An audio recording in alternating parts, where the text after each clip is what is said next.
మీకు నీళ్లు తీయడానికి ఇప్పుడు మాట్లాడమని చెప్పాను. నీళ్లు తీస్తాం. నీళ్లు తీసిన తర్వాత కాలువ కూడా బండి అదే చెప్తామని బండి పంపించి తీపి అని చెప్పి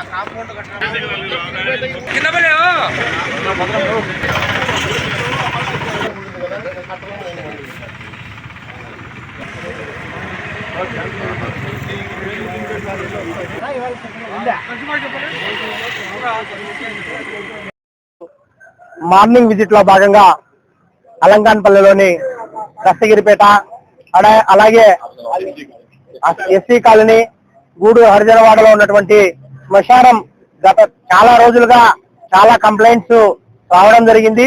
దాన్ని గతంలో ఉన్నటువంటి సిపిఐ నాయకులు అయితేనేమి మా వైఎస్ఆర్ కాంగ్రెస్ పార్టీ నాయకులు అందరూ కూడా అది అందరికి సంబంధించిన సమస్య కాబట్టి అక్కడ దాదాపుగా వాటర్ అంతా స్టాగ్నేట్ అయి కొన్ని రోజులుగా అలాగే ఉంది. కానీ దాన్ని బెయిలింగ్ వాటర్ చేయాలంటే కనుక ఇక్కడ ఉన్నటువంటి స్థానిక ప్రజలతో కొంచెం అబ్జెక్షన్ వచ్చిందని చెప్పి మా డిఈ గారు ఏఈ గారు చెప్పడం జరిగింది.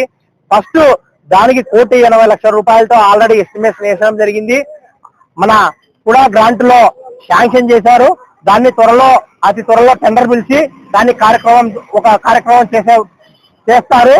అంతేకాకుండా అంతవరకు టెంపరరీ మెజర్స్ తీసుకునేదానికి ఆ గల్ఫర్ మిషన్ జేసీబీ తీసుకొని వచ్చి ఎక్కడైతే కనుక ఈ నీళ్లు స్టాగ్నేట్ ఉన్నాయో ఆ వాటర్ అన్ని ఫస్ట్ తాత్కాలికంగా తొలగించే కార్యక్రమం చేయమని చెప్పి డిఈ గారికి ఏఈకి ఇక్కడ శానిటరీ ఇన్స్పెక్టర్లకు చెప్పడం జరిగింది. దాని తర్వాత ఇమీడియట్లీ గా టెండర్ పిలిచి ఆ టెండర్ కంప్లీట్ అయ్యేంత వరకు ఖచ్చితంగా ఫాలోఅప్ చేయమని చెప్పేసి ఇక్కడ ఉన్నటువంటి లోకల్ నాయకులందరికీ కూడా నేను తెలియజేసే కార్యక్రమం చేస్తున్నాను.